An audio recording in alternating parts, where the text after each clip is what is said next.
मैया ने बहुत समझाया, लाला आज नहीं, कल नहीं, परसों नहीं, ऐसे करते करते कुछ समय बीता। लाला नहीं माने, हट पकड़ के बैठ गए। मैया आज तो मैं गैया चरावे के ताई जाऊंगे। अब मैया बेचारी क्या करे, सुंदर स्नान कराया, सुंदर वस्त्र पहनाए, मोर मुकुट धारण किया। आवाज लाला गऊ चरावे के ताई जा रहा है। मेरे गोविंद को एक छोटी सी बच्चिया दे दो, ये तुम्हारी गैया है, इसको चराने जाओगे। दाऊ भैया, लाला और नंद बाबा गऊ चरावे के लिए निकले। जिस दिन मेरे गोविंद गऊ चराने के लिए गए थे उस दिन अष्टमी थी, और उसी दिन का नाम पड़ गया गोपाल अष्टमी। गोपाल अष्टमी के दिन गौ माता का पूजन किया जाता है, चंदन किया जाता है, वंदन किया जाता है, क्योंकि गौ माता में 33 करोड़ देवता वास करते हैं। कुछ लोग तो गौ माता को मारते हैं।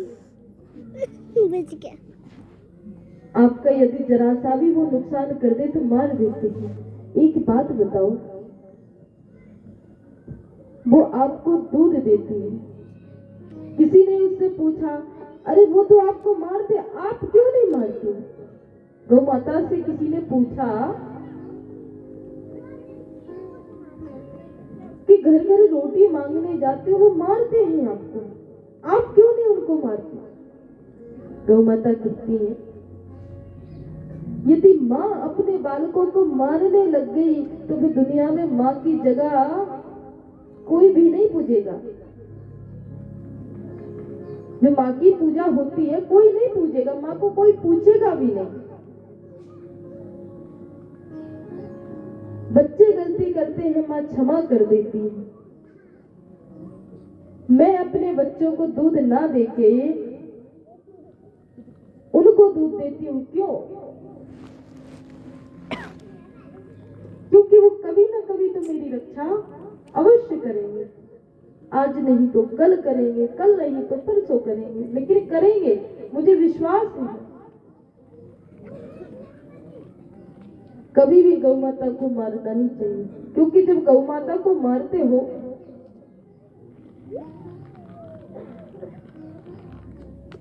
जब गौ माता को मारोगे तो स्वयं भगवान को भी चोट पहुंचती है, दर्द होता है।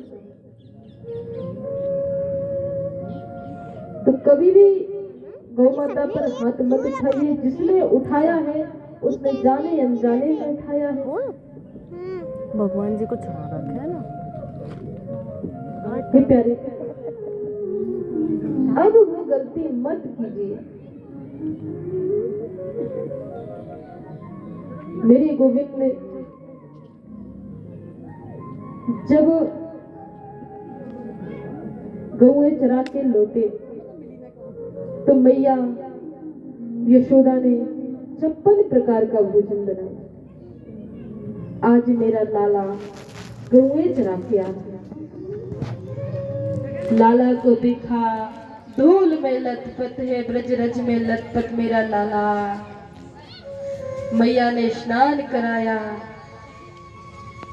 सुंदर वस्त्र पहनाए, लाला को अपनी गोदी में लिटा लिया। आज पहली बार मेरा लाला गौएं चरा के आ रहा है। सुंदर सुंदर पकवान बनाए, अपने हाथों से खिलाती है। लाला थक गया होगा ना, पैर दबाती है, हाथ दबाती है। आहा, कितना सुंदर प्रेम है।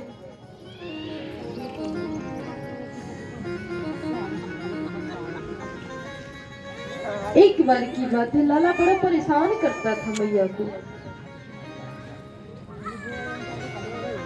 बहुत परेशान करता था।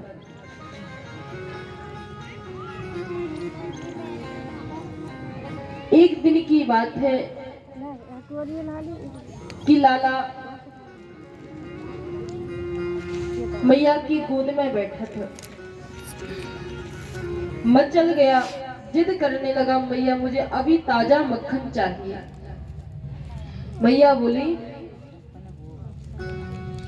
दूसरे चौक में जाकर देख लो, वहां पे रखा होगा, खा लो। बोले वो नहीं चाहिए, मुझे अभी का निकला हुआ मक्खन चाहिए। मैया बोली नहीं, रुक जा, मैं अपने दूध उतार के आ रही हूँ। मैया दूध उतारने तो चली गई। लाला कहता वाह रे मैया, तो अपना दूध प्यारो है, छोरा प्यारो ना रे। और मैया ने जैसे ही अपने दूध को उतारा, इधर मेरे लाला ने एक पत्थर उठाया और मैया की मटकी में दे मारा। छक से मटकी फूट गई। मैया की जब मटकी फूटी, पहुंची मैया के पास आवाज पहुंची, अरे कहाँ भयो? तो लाला दूसरे चौक में जाके मटकी से माखन निकाला। दूसरे चौक में जाके दही के ऊपर की चपिया पे जाके बैठ गए। खुद खा रहे और बंदरों को भी साथ में खिला रहे, जितने चूहा रहे सबको खिला रहे। आओ महाराज खाओ, हमारे पास तो बहुत माखन भरा है, खाओ खाओ खाओ। इधर देखा मैया ने, मटकी तो फूटी पड़ी है, लाला कहाँ है? तो लाला को देखा तो महाराज माखन खा रहे हो, खुद तो खा रहे लेकिन बंदर को भी खवा रहे। नहीं रुक जा लाला, मैं तो को अभी बताऊं। मैया ने छड़ी उठाई, मेरे लाला को मारने के लिए मेरे लाला दौड़ पड़े। मैया पीछे, लाला आ गए। मैया अब नहीं पकड़ पाओगे तुम। नए कागे गए, लाला नाचने लगे। मैया अब नहीं पकड़ पाओगे, ओहो नहीं पकड़ पाओगे। ऐसा करते करते सुबह से शाम हो गई, मैया थक गई। लाला अब तो मैं थक गई, लो मैं ये बैठी। सच में मैया थक गई। लाला ने देखा नहीं, जल्द से पकड़ लिया, ओहो अब हमने पकड़ लिया। देखो पहली बात तो ये, परमात्मा को कोई नहीं पकड़ पाया, लेकिन परमात्मा प्रेम के वशीभूत है। यदि प्रेम में भगवान सबरी के जूठे बेर खा सकते हैं, तो प्रेम में भगवान उखल से भी बंध सकते हैं। मेरी मैया ने उखल से बांधने का प्रयत्न किया, करते करते परिश्रम करते रस्सी छोटी पड़ जाती, 2 अंगुल छोटी पड़ जाती। मैया परेशान हो गई तो भगवान ने देखा सच में मेरी माँ परेशान हो गई, तो मेरे गोविंद स्वयं बन गए। प्रेम के वशीभूत है मेरे गोविंद, भाव से भजिए। कहते भाव का भूखा हूँ मैं, भाव ही एक सार है, तो जो भाव से भजता मुझे भव से बेड़ा पार है।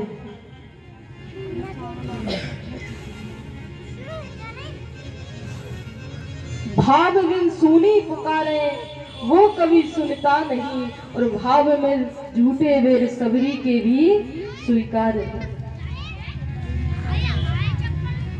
मेरे गोविंद बन गए, मैया कार्य में लग गई। जब मैया अपने कार्य में लगी, मेरे गोविंद ने देखा अब मुझे तो कोई देखने वाला ही नहीं। तो मेरे गोविंद खिसकते खिसकते खिसकते खिसकते 2 पेड़ लगे हुए थे बाबा के आंगन में, उन पेड़ों के बीच, और उन पेड़ों में से 2 पुरुष उत्पन्न हुए। भगवान को प्रणाम किया, वो परम धाम को चले गए। बोले भक्त वत्सल भगवान की जय। वृक्षों की आवाज सुनकर नंद बाबा जी दौड़े दौड़े आए। देखा मेरे लाला को चोट तो नहीं पहुंची, मेरे कन्हैया को चोट तो नहीं पहुंची। देखा मेरा लाला तो उखल से बंधा है। अरे नंदरानी तू कैसी मैया है, नेक से छोरा को तूने उखल से बांध लिया। मैया रोने लगी, अरे मेरे हाथों में कुछ हुआ क्यों नहीं? इन हाथों में बिजली गिर जाती है, जल जाते हैं। इन्हीं हाथों से मैंने अपने छुरा को बांधा है।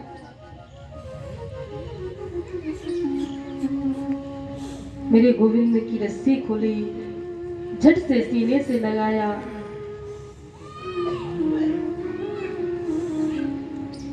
सभी ब्रजवासी विचार करते हैं, यहाँ उत्पात ज्यादा हो रहे हैं, यहाँ पर उत्पात ज्यादा हो रहे हैं। चलो कुछ विचार करते, यहाँ से कहीं दूर चलते हैं। यहाँ पर हमारा लाला सुकून से नहीं रह पाता।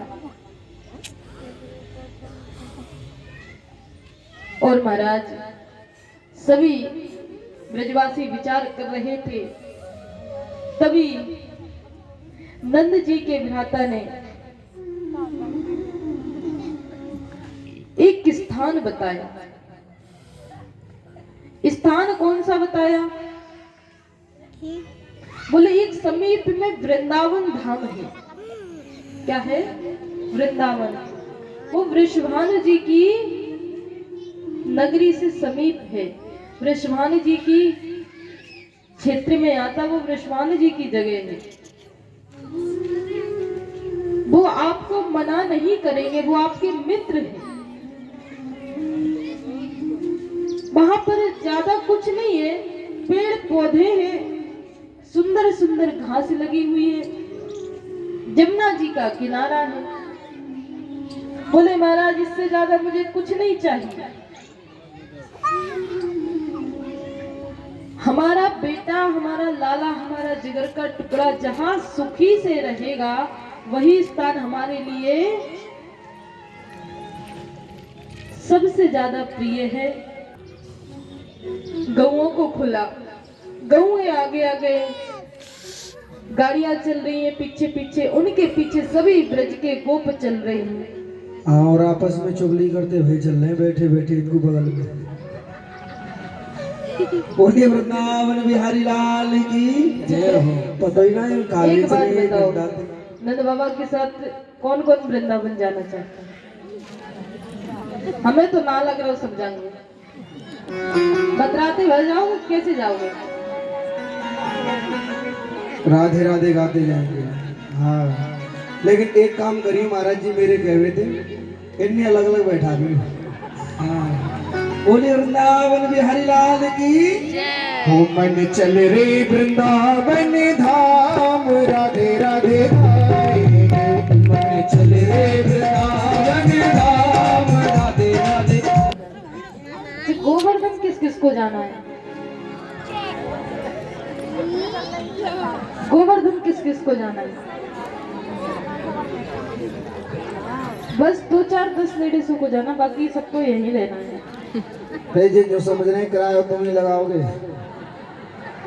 क्या? हमारे सब तैयार है। किराया हमारी तरफ से लो। चलोगे नहीं चलोगे? पूरे पूरे हाथ उठाओ। गोवर्धन महाराज की जय। भैया आपकी आवाज सुनाई दे रही हो? माताओं की, भाइयों की, किसी की आवाज नहीं? भूख लगी तो देखो, भोजन की व्यवस्था है हमारे पास, 56 प्रकार के भोजन की व्यवस्था है, इसीलिए सामने रख दिया, देख देख के खाते रहो। अब इधर मत के उनकी लाट टपक रही है। बोलिए गिरिराज महाराज की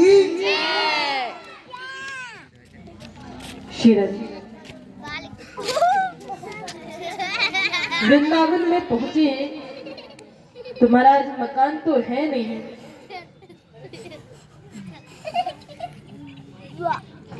अपनी गाड़ियों को खड़ा किया और तंबू बनाए। तंबू का एक घास फूस के तंबू, उनसे सुंदर सुंदर से मकान तैयार किए। सभी ब्रजवासी वहां पर वास करने लगे। हमारे गोविंद सभी गोप बालकों के साथ मन में विचार करते हैं, चलो थोड़ा सा वृंदावन का नजारा देखकर आए। सभी गोप बालक नजारा देखने के लिए गए। रास्ते में देखा एक बहुत विशाल गुफा के आकार में एक अजगर लेटा, वो पूरा मुंह खोले हुए। हमारे गोविंद तो समझ गए परंतु ब्रजवासी नहीं समझे।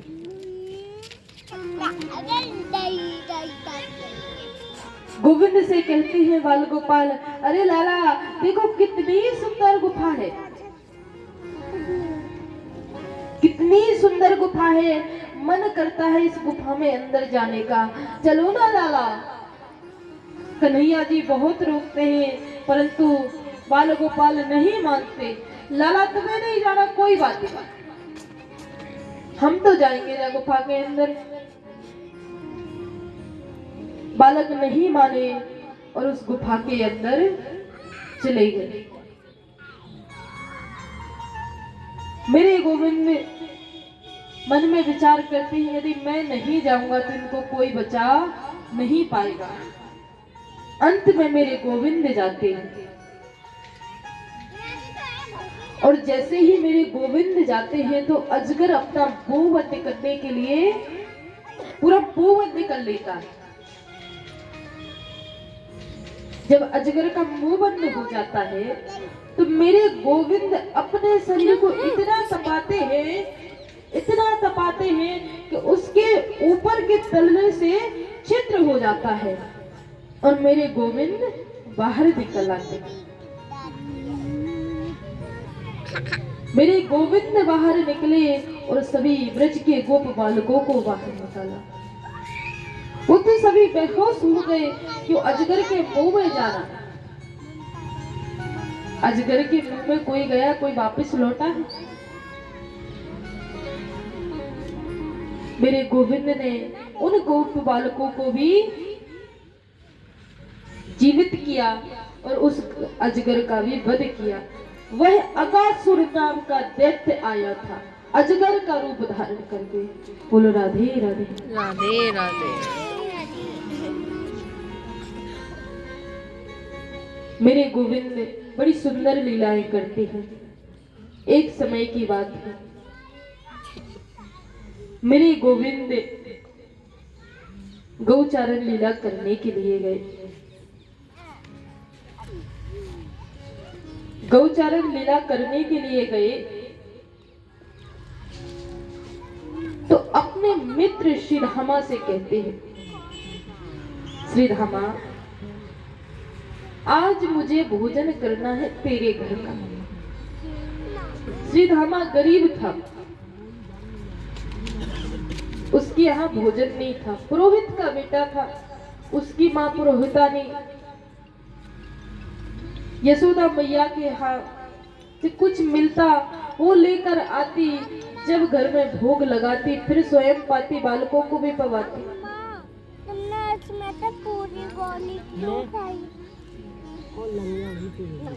मेरे गोविंद जिद करते हैं आज तो मैं भोजन तेरे घर का ही खाऊं।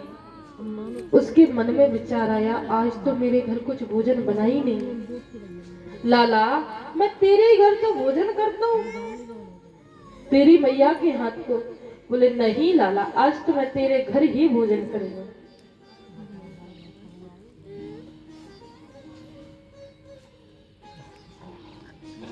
और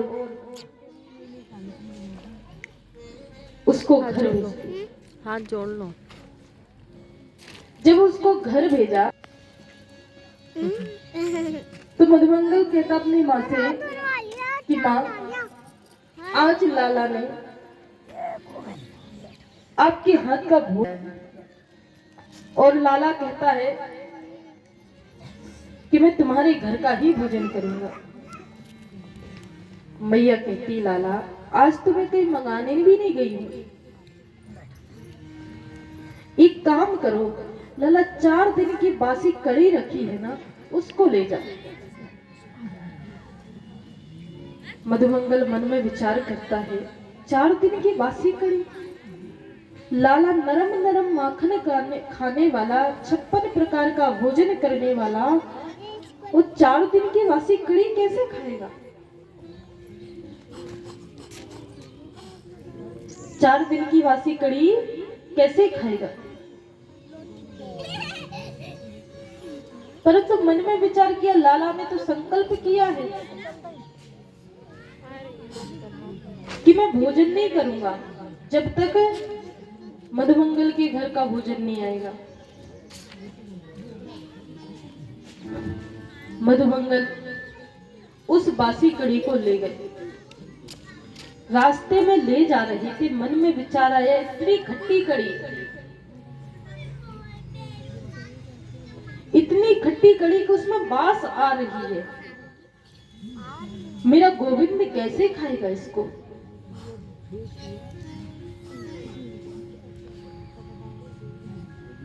मेरा गोविंद कैसे खाएगा? और उस कड़ी को स्वयं पी गए एक पेड़ के नीचे पीछे छुपकर। जब उस कड़ी को वो पी रहे थे तभी मेरे कन्हैया कहते हैं, अरे गोपबाल को सुनो, अरे सखाओ सुनो, एक आवाज आ रही है। बोले क्या?